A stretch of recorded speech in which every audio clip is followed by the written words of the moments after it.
I was about to say that something feels missing in the room. Something feels different. Nothing to start, so if you're ready. Oh, you don't have anything? Okay. Let's just start with North Korea and the situation with Private King. And, what more do you know, if anything? I will say that the case continues to be an extremely high priority for the department. Our diplomatic efforts are ongoing. The White House, the State Department, the Pentagon, of course, are all continuing to work together on this matter to ascertain information about the well-being and whereabouts of Private King. We have relayed messages to the DPRK that Private King crossed on his own, and we want him returned safely. We have also asked for more info on his well-being. I will say that we retain a number of channels through which we can send messages to the DPRK. As I said yesterday, those discussions are quite sensitive. Such discussions are quite sensitive, so I'm not going to go into further details at this time. But we remain engaged in this matter, and it is a priority for us to seek his safe return. Does it remain the case that there has been no response from the North Koreans to your multiple avenues of outreach? I am not going to get into any potential response from the North Koreans. As I said, such discussions are can be quite sensitive. But I understand. The response is. I'm just wondering if have they even acknowledged? I understand. All I'm prepared to say today is that we have made clear to them. We have relayed messages to them that we are seeking information about his welfare and want him returned safely. Okay. Well, I don't want to get into whether they've responded or not. Do you have any indication that they've actually received? Are they acknowledged getting the request for information? I will say we are confident that we have the ability to send them messages, and I don't want to get into I'm confident to send them messages that they receive, to send them messages that they receive, which but I don't want to get into whether.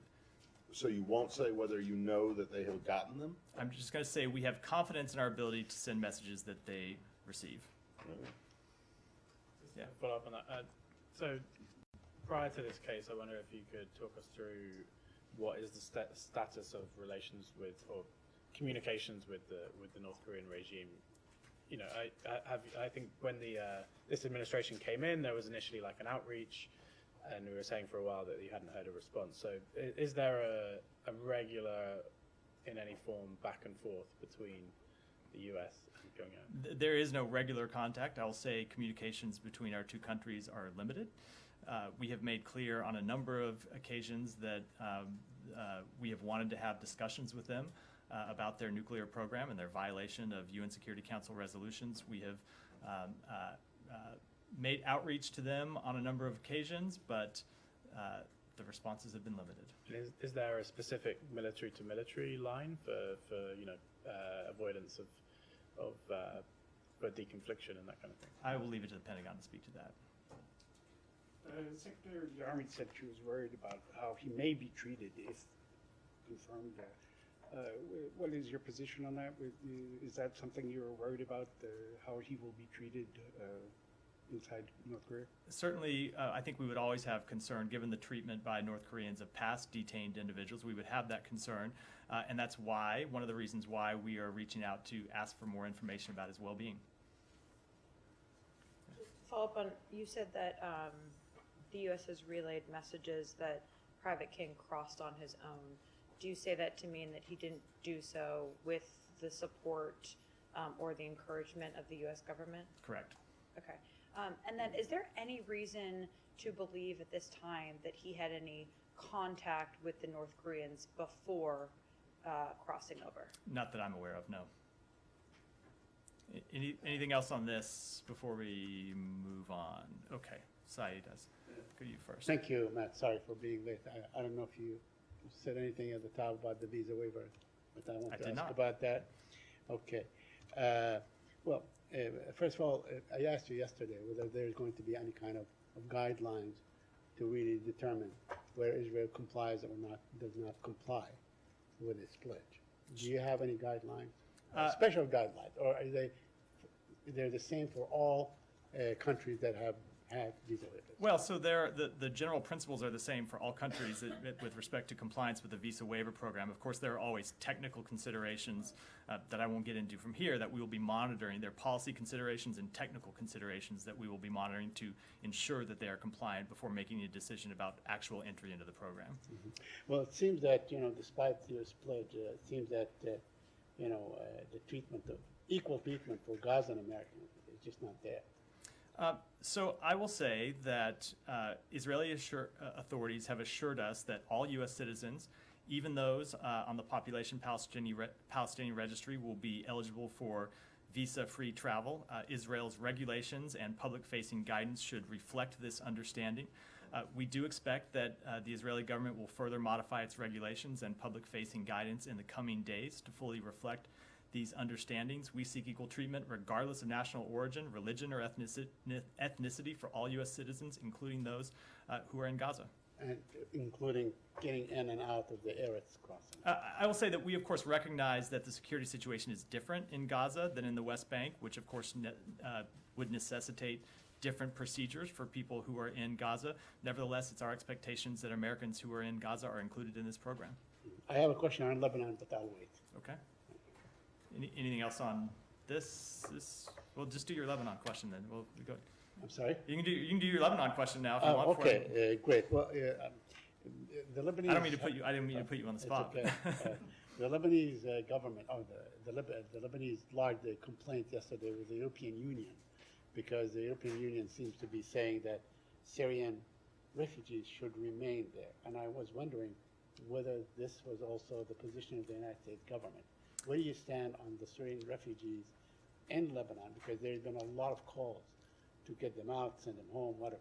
First of all, we continue to thank the Lebanese people for their generosity in hosting so many refugees. We acknowledge the strain that such a sustained response has placed on Lebanese society and Lebanese infrastructure. We are concerned by the harmful anti-refugee rhetoric and scapegoating of Syrian refugees in Lebanon. We continue to reiterate that all refugees and displaced persons should be treated humanely, and anyone detained should be afforded all applicable legal protections. As we have said before, with respect to the return of refugees to Syria, any refugee returns should be voluntary, safe, dignified, and coordinated with the UNHCR. We don't oppose individual voluntary returns, but as we've said, the conditions in Syria today do not allow for organized large-scale returns. Thank you. Follow up? Yeah, do a follow-up, and then. Did you discuss the refugee situation? Did the Secretary discuss the refugee situation with the Arab League Secretary General yesterday?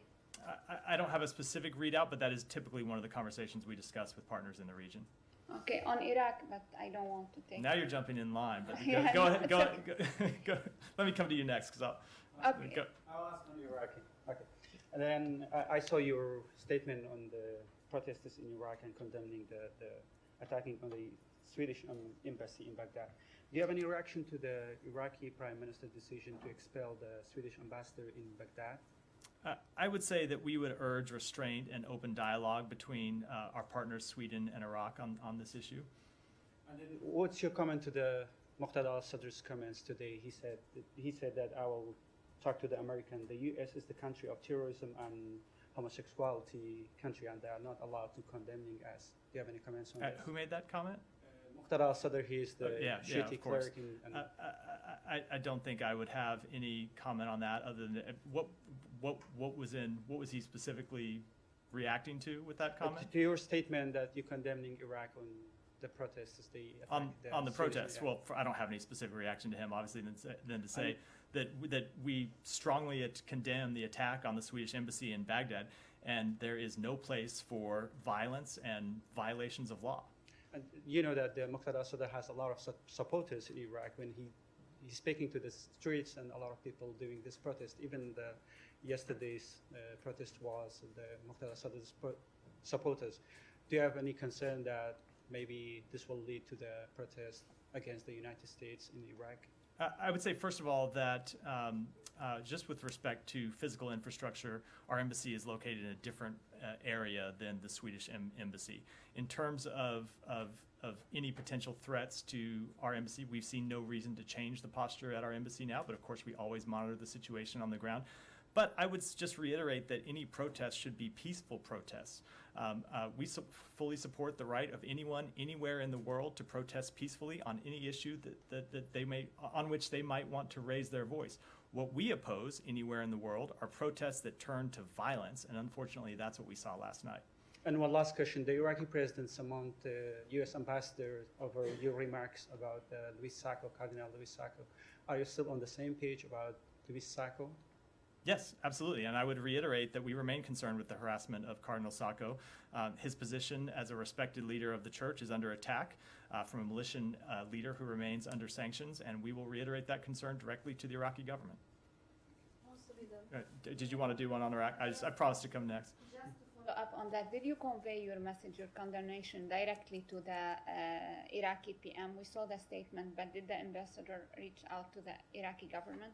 I'm not aware whether he had any specific conversations about this, but certainly we generally make such concerns known both publicly and in private diplomatic conversations. Do you have any comments on the desecration of Quran in front of Iraq embassy in Sweden, given the repeated actions in Sweden? What is the U.S. position on freedom of speech and expression in relation to actions that may be considered offensive to religious beliefs and values? Yeah, I've spoken to this before, and I will say, as I've said before, that it is abhorrent for anyone to burn or deface a religious book held in honor by so many people around the world. We appreciate the significance of the Holy Quran and other texts. At the same time, we support the right to peaceful freedom and peaceful assembly and freedom of expression. We support the right to freedom of religion or belief for everyone. So we condemn such acts as the burning of a Quran. We think they are abhorrent, but at the same time, we recognize the right for people to freely exercise their right to expression. Yeah. My name is Nazira. I'm from Afghanistan. So this is the first time that I would like to ask my question. Any update about the U.S. relationship with the Taliban, number one? And the second question, there are so many Afghans who left Afghanistan and they are still in Abu Dhabi's camp. Their situation is very tough, the weather is so hot, and they keep complaining and get contact with me with some of other Afghans. Any possibility to expedite their case through by the State Department? I will say on the second question, it is an issue on which we continue to remain focused and work. On the first question with respect to the relationship with the Taliban, on a number of different fronts. First, on the counterterrorism front, we are holding the Taliban to their commitments under the Doha Agreement, including their commitment to Afghanistan not being used as a safe haven to plot terrorist attacks against the United States of America and our allies. We continue to condemn the Taliban's treatment of women and girls in the country. I spoke to that just yesterday. And we continue to express that there are a number of changes that the Taliban need to make if they ever wish to achieve the legitimacy that they claim they seek. Thank you. Yeah. I'm going to change regions, if I may. You can do whatever you want. I called on you. I'd like to speak to Haiti. It's a bit of a potpourri today anyway, so you can. Jumping one country to another. Haiti, please. The UN Food Agency said on Monday that it's lacking funds for its program for Haiti. In fact, its program now is 16% funded, only 16% funded for half of the year, which means basically they're going to have to cut their funding for tens of thousands of people in food aid in Haiti. So the Haitians are not getting food, they're getting aid cuts, they're not getting security. There was a meeting at the the Security Council which didn't agree on sending an international force of some sorts. So what are you prepared to do more now on Haiti to set up this force, which the Secretary said was urgently needed? And that's my question. I will say that we continue to work with partner nations to identify a lead nation for a police-driven multinational force. It is urgently needed, as the Secretary said. I don't have any updates on that today, but I do hope to have them in the near future. Where did that come? Oh, yeah, all the way in the back. It's of the voice of God in the back. Not to elevate your status. Sorry, it's already elevated. Just staying in the region on On Jamaica, there are reports that the U.S. is not going to renew the visa for the consul general in Miami, and I wonder if A, if that's true, and B, if that's related to the fact that the Jamaicans won't accredit the same-sex partner of an American diplomat.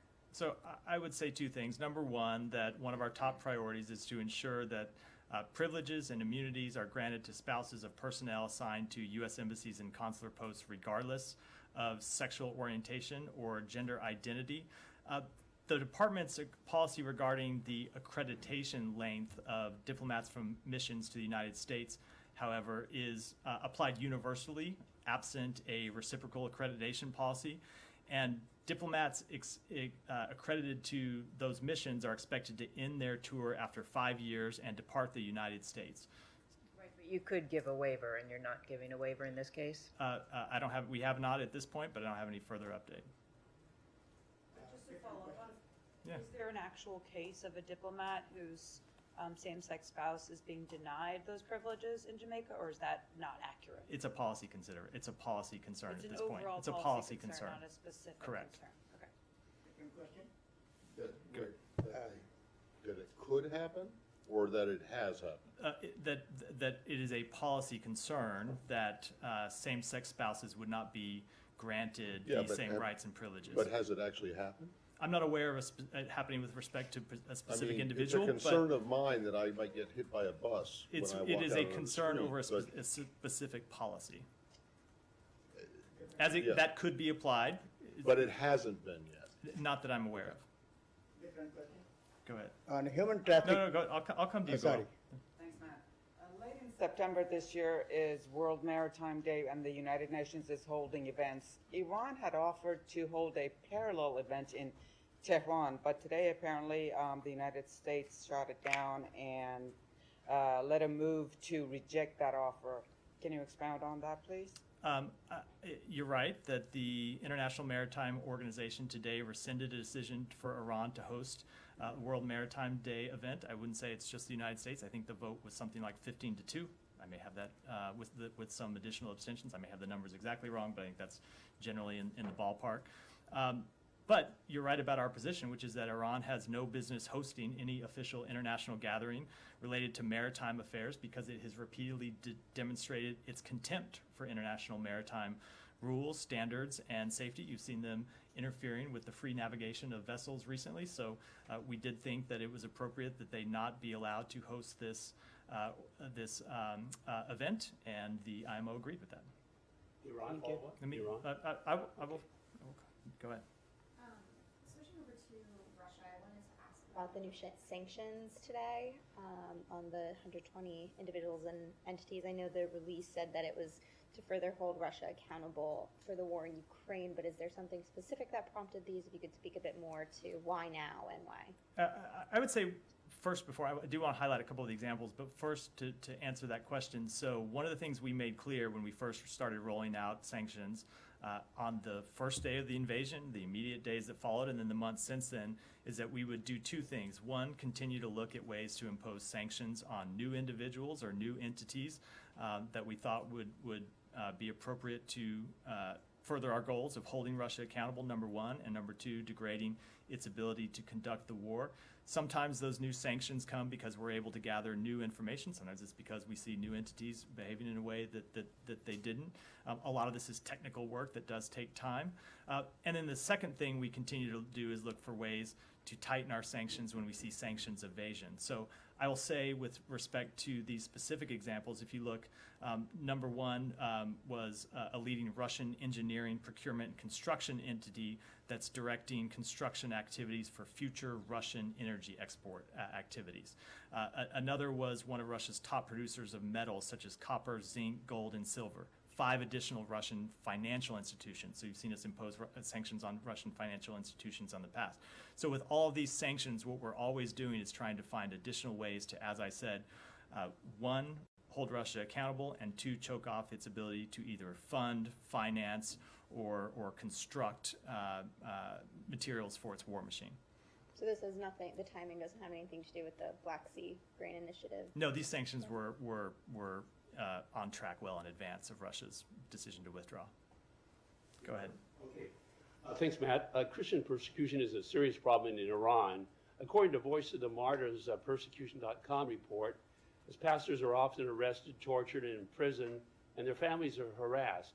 What are President Biden's policies in dealing with Iran on this matter? And I have a follow-up. We continue to support the free exercise of religion everywhere, obviously including Iran. Okay, what countries has President Biden imposed sanctions on for persecuting Christians, and has he spoke out on this matter at the UN? Let me just say that I just spoke in the last 10 minutes, I believe, about the persecution of one Christian leader in Iran's neighbor, Iraq, and made very clear our concerns on that. So it is obviously a concern that we have. We are concerned about the persecution or mistreatment of any religious figure or any person attempting to exercise their religious beliefs anywhere in the world. Goyle, go ahead. Thanks, sir. Two questions on human trafficking and human rights. One here in the U.S. in Richmond, Virginia. Yesterday, federal grand jury came up with a human trafficking against two people. They were bringing some people from overseas, from India here, and using them, or exploitation. Exploitation was going on at their stores and restaurants, or also at gas stations and at home. My question is that many cases have taken place here in the U.S. Many are still going on, but many people don't report because of fear of persecution, or they are threatened to they take their passports and immigration status, and that we will report you if you report to anybody. But these two people, federal grand jury yesterday in Richmond came up that an FBI did investigate. My question is here, how the State Department takes these human trafficking, and the people bring them as not domestic workers, but as visitors, visas on, and then they put them and exploit them. I would say that we combating human trafficking continues to be a major priority for this administration. It's something that we work on as part of our diplomacy. It's obviously a law enforcement matter. I don't want to speak to this specific case because it is a pending law enforcement case, as you noted. And second, overseas human trafficking or human rights. Indian American community here, especially the Hindu community, is very much concerned, and they are asking the questions that what is being done in Pakistan, that minorities are under attack, and Hindus communities their temples are burned, and 150-year-old temple in Karachi was leveled to the ground by the authorities there, and nobody is taking attack. And dozens of Hindu women were forced to what you call that they've been kidnapped, and also a lot of things going on against them, even raping and all that. So what message do you think you have here for the Indian American community and Hindu community who are now flooding Pakistan to the US and in India? I would say that we support the free exercise of religion anywhere in the world, and oppose any attempts or uses of violence to suppress that right of people to exercise their freedom of religion. Thanks, Shannon. Can I just circle back to the King case? Is this at all typical? What's your level of concern that you still haven't been able to get any information on his status, location, if he's okay, etc.? I'm just going to say that obviously this remains a very sensitive issue for a number of reasons, and I don't want to go into that level of detail, at least from this podium. And then shortly after the news broke, a couple hours after, you said the State Department had not reached out to any foreign government on Tuesday. Is there any reason there was a delay from when the incident happened to when the State Department was making contact with foreign governments? I would say in the immediate aftermath of the event, the Pentagon had made first contact. We were ready to make contacts at appropriate time. We're not going to detail all of the channels through which we make those contacts, but as I said today, we have delivered messages to North Korea to make clear that we are seeking information about his well-being and that we want to secure his return. Thank you so much, Jahanzeb Ali from Airway News TV Pakistan. During the last few days, we have seen number of terrorist attacks in Pakistan killing civilians and security forces. And according to some media intelligence reports, all attacks were planned in Afghanistan. Pakistan military chief warned the Afghan Taliban of an effective response by his forces if they fail to stop their harboring militants who plot cross-border attacks from Afghanistan. So we have seen a statement from the White House official about the Taliban for their anti-terror pledges. You just spoke about it. How much confident you are the Taliban will fulfill their promises to not provide safe havens to the terrorists? I don't want to express any amount of confidence or lack of confidence. I will say that we will hold them to their commitments, but as we have said before, we retain the ability to conduct our own operations in the region to ensure that regardless of any promises that the Taliban makes and regardless of their relative ability or willingness to uphold them, that we retain the right to protect American interests. The Pakistan ruling party will dissolve parliament soon for the general elections going to be held by November. The stakes are very high for the coming election, and experts believe that the elections in Pakistan are unlikely to be free and fair. How does the United States promote and support the principles of free and fair elections in Pakistan? So I will make clear that we support the peaceful upholding of fundamental democratic principles such as free media, free speech, freedom of assembly. We champion the rule of law, not just in Pakistan, but around the world. These principles are the foundations for democratic elections. I have spoke to this both with respect to Pakistan specifically and, of course, as it relates to other countries on numerous occasions. Thank you. Today marks the 49th anniversary of the Turkish invasion to the Republic of Cyprus, which was the first invasion in European soil after World War II. At the same time, we see President Erdogan in Turkey calling for a partition of the island. Do you still support the UN resolutions that call for a unification of the island? I'll take that one back. Go ahead. Excuse me. With regard to China, today's July 20th, marking 24 years since the Chinese Communist Party launched a deadly persecution against tens of millions of Falun Gong practitioners.